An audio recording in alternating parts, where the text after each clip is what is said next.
Ya, pemirsa, itu adalah sidang pemeriksaan saksi dengan saksi pertama Arianto yang merupakan PHL dari Divisi Propam Polri. Dan sekarang kita masih kembali akan memperbincangkan sidang-sidang lanjutan dari kasus Verdi Sambo ini bersama pakar psikologi forensik Mas Reza Indragiri. Mas Reza, tadi boleh dilanjutkan mengenai analisa ekspresi dan juga emosi hakim sejauh ini yang Anda tangkap, apakah itu bisa memang benar-benar memastikan bahwa perkara ini berjalan di tempat yang benar? Ya, saya lanjutkan tadi bahwa saya memandang bahwa amarah atau ekspresi kegusaran yang dipertontonkan oleh majelis hakim itu hingga derajat tertentu justru punya nilai positif. Karena studi juga yang menyimpulkan bahwa hakim yang marah itu mengindikasikan bahwa hakim lebih waspada, hakim lebih menghayati, hakim Ya. lebih fokus, hakim lebih detail terhadap hal-hal kecil selama berlangsungnya persidangan. Nah, hal-hal semacam itu yang sesungguhnya sangat kita harapkan, bahwa hakim akan tidak hanya semata-mata mengandalkan rasionya ketika memproses suatu perkara, tapi juga menghadirkan hatinya terhadap pihak-pihak yang berperkara.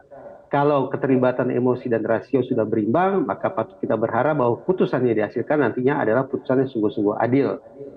Nah, Oke. tinggal lagi persoalannya bagaimana kita bisa memastikan bahwa hakim dari waktu ke waktu terus marah dengan cara yang benar.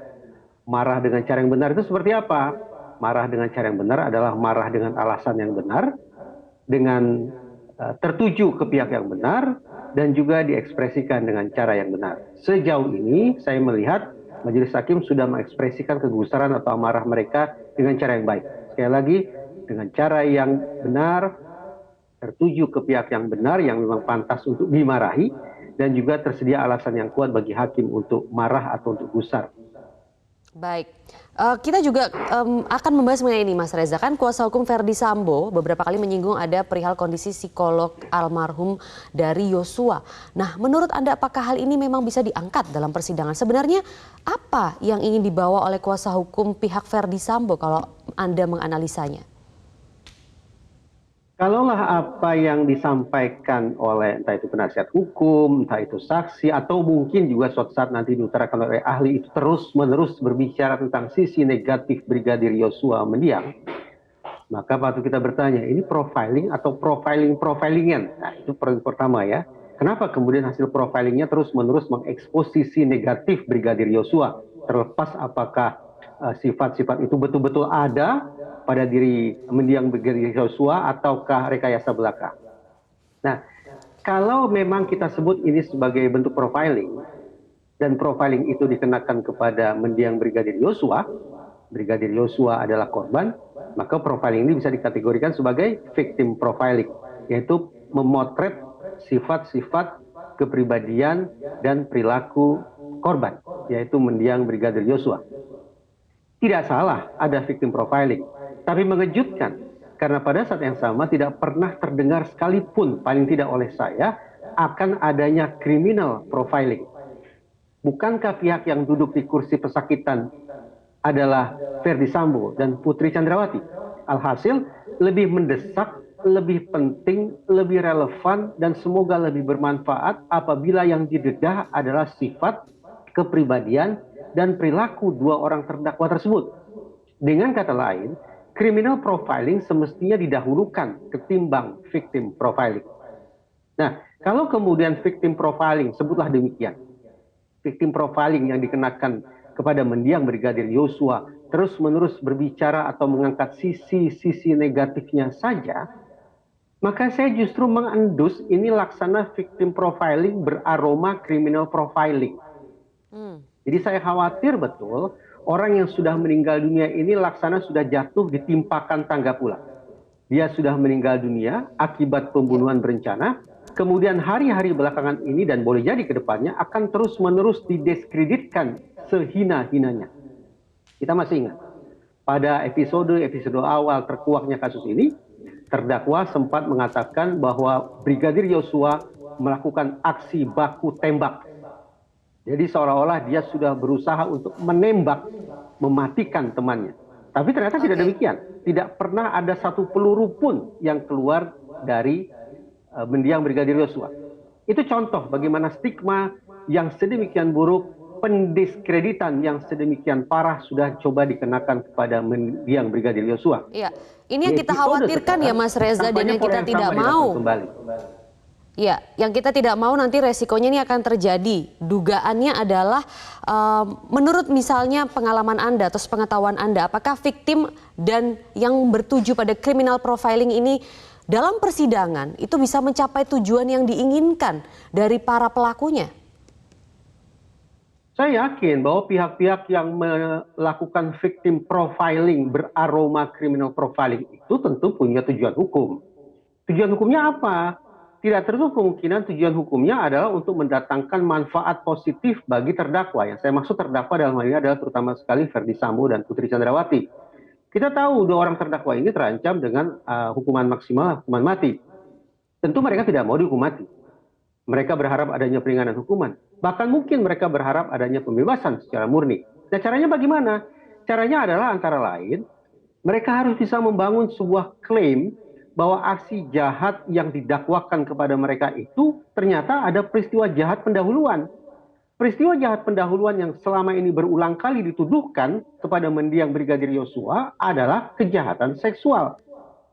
Nah, dengan mengumbar sekian banyak sisi-sisi negatif tanpa ada sisi-sisi positif dari mendiang Brigadir Yosua, tidak terlalu kemungkinan akan terbangun atau terkonstruksi pemikiran bahwa orang yang disebut-sebut bejat ini, orang-orang yang disebut berwatak atau bersifat buruk ini memang melakukan kejahatan seksual itu.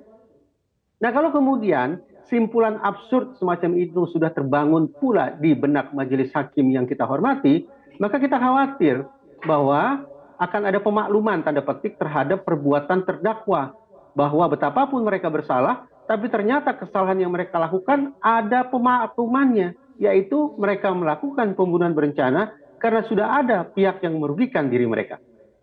Konsekuensi konkretnya apa? Konsekuensi konkretnya adalah, tadi saya katakan, tidak tertutup kemungkinan dua orang terdakwa ini akan mendapatkan peringanan hukuman atau bahkan mungkin bebas murni karena ada unsur penghapus dan ada unsur pemaaf. Pada sisi lain, stigma negatif yang berulang kali dikenakan kepada mendiang Brigadir Yosua ini akan mengunci dia, akan menggembok dia selama-lamanya dalam reputasi yang serba negatif.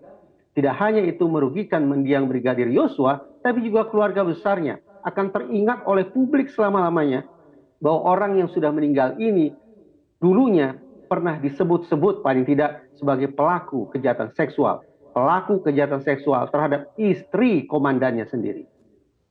Ya. Apakah kita harus khawatir itu bisa tercapai, Mas Reza, kalau Anda melihat sejauh ini analisa dari persidangan? Dan apa kiranya bisa dilakukan oleh jaksa penuntut umum ataupun majelis hakim untuk bisa melihat benar-benar secara jernih? Anggaplah victim profiling beraroma criminal profiling itu sudah kadung tersebar. Anggaplah demikian. Ya, saya tidak tahu apakah benar-benar ada atau tidak laporan tentang profil mendiang Brigadir Yosua itu. Tapi kalau kita anggap ada, maka yang saya harapkan hanya 3. Fairness pertama, ya, artinya keadilan, kesetaraan yang pertama adalah kalau memang ada victim profiling, sungguh-sungguh publik, lebih-lebih majelis hakim perlu ditunjukkan criminal profiling yang sesungguhnya, yaitu criminal profiling tentang terdakwa Ferdy Sambo dan terdakwa Putri Chandrawati. Sehingga majelis hakim tahu persis bagaimana sifat mendiang Brigadir Yosua dan lebih penting, lebih relevan lagi, hakim tahu tentang tabiat, tentang kepribadian dan tentang perilaku dua orang terdakwa, yaitu Ferdy Sambo dan Putri Chandrawati. Itu fairness yang pertama. Fairness yang kedua, kepada para saksi, lebih-lebih lagi andaikan nantinya ada ahli, kalau mereka bercerita membuat daftar tentang sisi-sisi gelap mendiang Brigadir Yosua, semestinya ada pula sisi-sisi terang tentang mendiang Brigadir Yosua yang mereka paparkan. Tidak mungkin ada satu orang yang isinya terus-menerus keburukan semata, tidak mungkin. Sebagaimana tidak mungkin ada orang yang isinya adalah serba kebaikan. Alhasil, mari kita fair, mari kita berimbang. Kalau memang daftar keburukan Brigadir Yosua sudah terlanjur dibentangkan kepada majelis hakim, silakan kita nantikan adanya paparan serupa, daftar serupa tentang sisi-sisi positif mendiang Brigadir Yosua. Karena kita tidak ingin membuat majelis hakim menjadi bias, membuat majelis hakim tidak memiliki informasi yang memadai tentang keutuhan sosok mendiang Brigadir Yosua. Itu yang kedua. Baik. Harapan saya Baik. ketiga adalah terkait dengan, saya mengistilahkannya sebagai purposefulness, kemanfaatan, kebertujuan. Apa sesungguhnya tujuan dari dibeberkannya daftar keburukan mendiang Brigadir Yosua tersebut? Terlepas benar tidaknya isi daftar tersebut. Kekhawatiran saya adalah, tadi saya utarakan, dibeberkannya daftar keburukan mendiang Brigadir Yosua adalah untuk membangun konstruksi simpulan bahwa inilah menjadi dasar untuk menganggap bahwa mendiang Brigadir Yosua sudah melakukan kejahatan seksual. Tugas para saksi, tugas lebih-lebih para ahli yang membangun konstruksi tersebut adalah menjelaskan segamblang-gamblangnya apa tali temali antara sifat-sifat buruk tersebut dengan perilaku kejahatan seksual yang dituduhkan kepada mendiang Brigadir Yosua. Andaikan tali temali itu tidak bisa dijelaskan secara gamblang, maka sah sudah. Ini tak lain tak bukan hanya stigma dan stigma lagi terhadap mendiang Brigadir Yosua.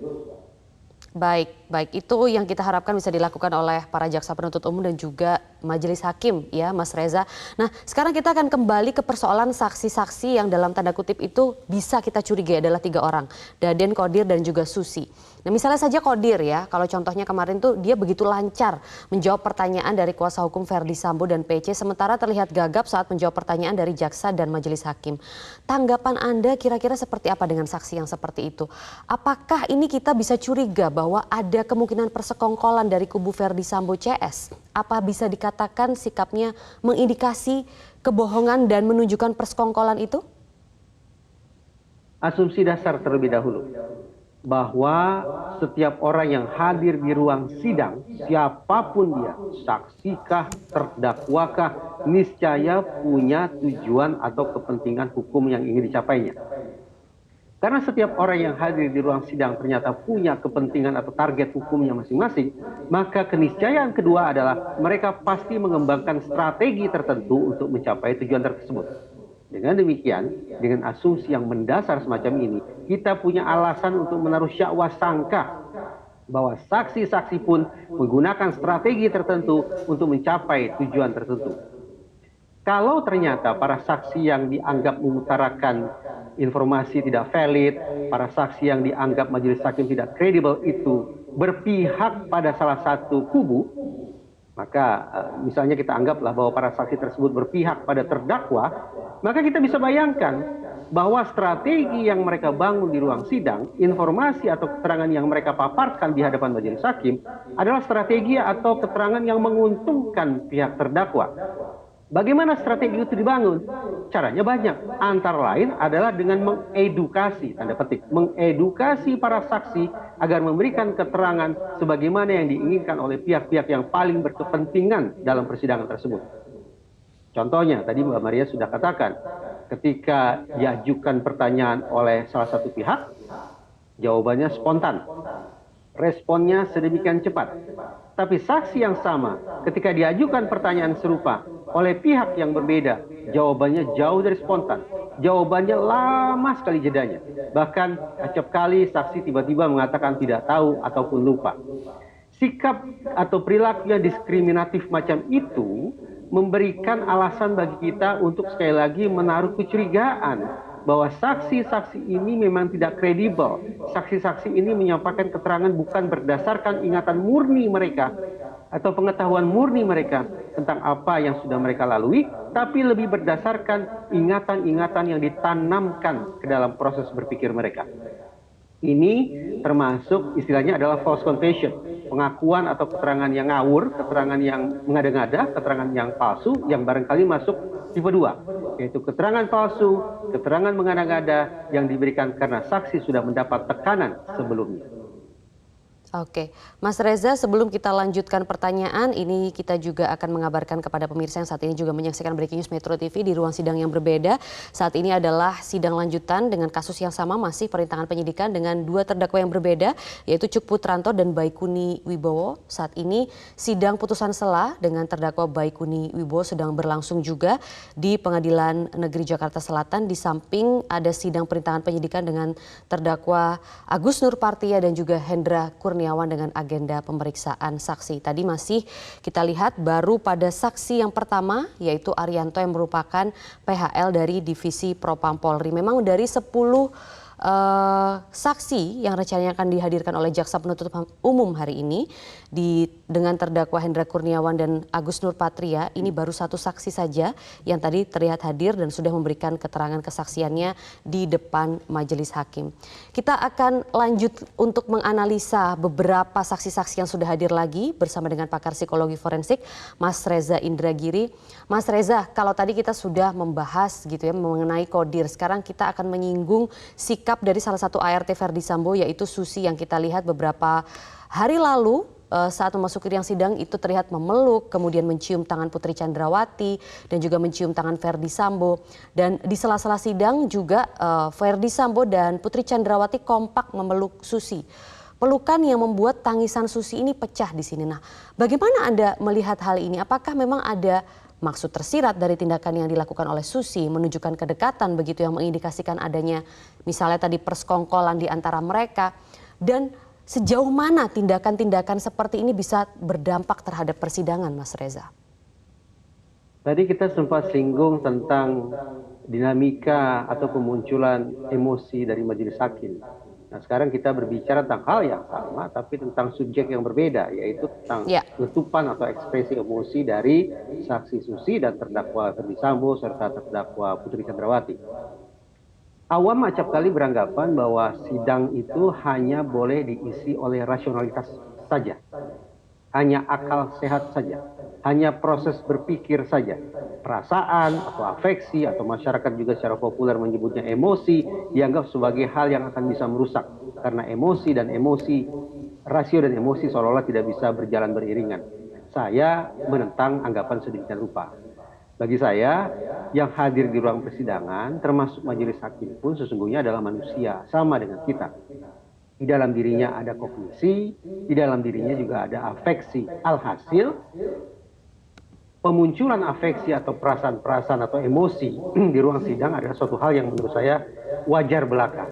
Namun, karena saksi Susi sejak sesi pertama pemeriksaan sudah dinilai oleh majelis hakim sebagai saksi yang tidak kredibel, maka kita patut curiga bahwa tidak kredibelnya seorang saksi Susi, dengan kata lain, keterangan-keterangan palsu atau keterangan-keterangan mengada-ngada yang disampaikan oleh saksi Susi boleh jadi di samping merupakan produk dari tipe 2 juga merupakan produk dari tipe 1. Saya ulangi, ketika seorang saksi mengutarakan kebohongan dalam tipe 1, maka dianggap bahwa dia mengutarakan informasi palsu secara sukarela. Berbeda dengan tipe 2, yaitu karena ada tekanan. Jadi pertanyaan, apa alasan seorang saksi secara sukarela, betapapun sudah disumpah, tapi memberikan keterangan palsu? Apa penjelasannya? Penjelasannya antara lain adalah karena antara saksi dengan pihak tertentu, dalam hal ini misalnya terdakwa, kadung punya ikatan afeksi, ikatan emosional, ikatan perasaan yang begitu mendalam. Sehingga terbitlah secara bias keberpihakan subjektif saksi ini kepada terdakwa. Muncul simpatinya, muncul keinginannya untuk membela terdakwa, muncul keinginannya untuk melindungi bahkan membebaskan terdakwa. Keinginan sedemikian rupa, sekali lagi sesungguhnya wajar karena manusia punya perasaan. Sulit bagi manusia untuk sungguh-sungguh mencapai titik keadilan. Tetapi kalau kemudian luapan perasaan itu diekspresikan dengan sedemikian gamblang, sedemikian ekspresif di mata majelis hakim, tidak terlalu kemungkinan ini memperkuat dugaan majelis hakim bahwa ada istilah settingan terhadap saksi Susi. Kata settingan itu bukan keluar dari mulut saya. Kata settingan itu meluncur dari mulut majelis hakim sendiri, yaitu ketika majelis hakim menyebut kurang lebih inilah kalau cerita disusun berdasarkan settingan, dan kalimat itu disampaikan kepada saksi Susi. Oke, tapi kalau memang itu seharusnya settingan begitu ya, harusnya kan mereka itu ingin menyembunyikan hubungan kedekatan mereka, tapi malah menunjukkannya begitu. Jadi apa yang bisa ditangkap dari sini, Mas Reza? Saya tidak tahu apa sesungguhnya, apakah itu merupakan ekspresi perasaan yang tulus, pelukan yang murni, atau adakah kemungkinan betapapun gesturnya positif, yaitu berupa pelukan, tetapi ada muatan tekanan, muatan pengaruh, muatan jangan-jangan intimidasi, mengikat saksi agar kemudian mengambil posisi atau memberikan keterangan sebagaimana yang diharapkan oleh terdakwa. Apa yang sesungguhnya berlangsung di dalam hati mereka tentu saja mereka yang tahu. Tapi ini menjadi pembelajaran penting bahwa betapapun mengekspresikan suasana batin itu adalah hal yang manusiawi, tetapi pengekspresian yang overdosis, katakanlah demikian, justru akan bisa dinilai miring oleh publik dan juga oleh majelis hakim. Oke, nah mengenai ekspresi yang overdosis itu tadi saya juga ingin menyorotinya. Kita kembali lagi mungkin ke tanggapan dan juga ekspresi dari majelis hakim, Mas Reza, yang beberapa publik ini juga kontra ya, menilai bahwa apakah itu sudah tepat begitu mendesak seperti itu, kan bagaimanapun juga mereka ini kan orang-orang kecil ya, mungkin tidak begitu mendapatkan cara berkomunikasi ataupun cara penyampaian yang tepat begitu di hadapan majelis hakim misalnya. Mereka tidak pernah disidangkan seperti itu, para ART dan juga ajudan dari kalangan menengah ke bawah ini. Nah, apakah menurut Anda sikap yang ditujukan majelis hakim dalam rangka mendesak Susi atau marah di situ atau malah mengancam, kan sempat ada ancaman juga. Kita akan sandingkan nanti dengan Kuat Ma'ruf di hari Rabu. Nanti kita tersangkakan dia kalau masih seperti ini. Itu bagaimana menurut Anda? Apakah memang harus seperti itu? Pada sekian banyak kesempatan berdiskusi tentang kasus ini, saya utarakan bahwa secara manusiawi saya merasakan tanda petik penderitaan saksi Susi. Dia yang menekuni pekerjaan yang sangat bersahaja, dari keluarga yang sangat sederhana. Saya membayangkan tidak pernah terpikirkan oleh dia untuk kemudian hadir dalam proses hukum yang amat sangat berat seperti ini. Tapi betapapun saya secara manusiawi menunjukkan simpati kepada saksi Susi, ada kepentingan yang jauh lebih tinggi yang harus diperjuangkan. Kepentingan yang harus direalisasikan di ruang sidang ini. Apa itu? Keadilan. Keadilan bagi siapa? Terutama sekali adalah keadilan bagi korban, yaitu bagi mendiang Brigadir Yosua. Dengan kepentingan utama semacam itu, maka saksi Susi pun harus punya keinsafan yang sama. Bahwa dia dihadirkan di ruang sidang ini untuk memperjuangkan kepentingan utama tersebut, kepentingan bersama tersebut. Konsekuensinya, segala perkataan, segala perbuatan yang dianggap menyimpang atau bertolak belakang dari kepentingan utama tersebut harus dianggap sebagai unsur yang merusak proses penegakan hukum. Toh setiap saksi tahu persis bahwa sebelum mereka menyampaikan keterangan, mereka disumpah.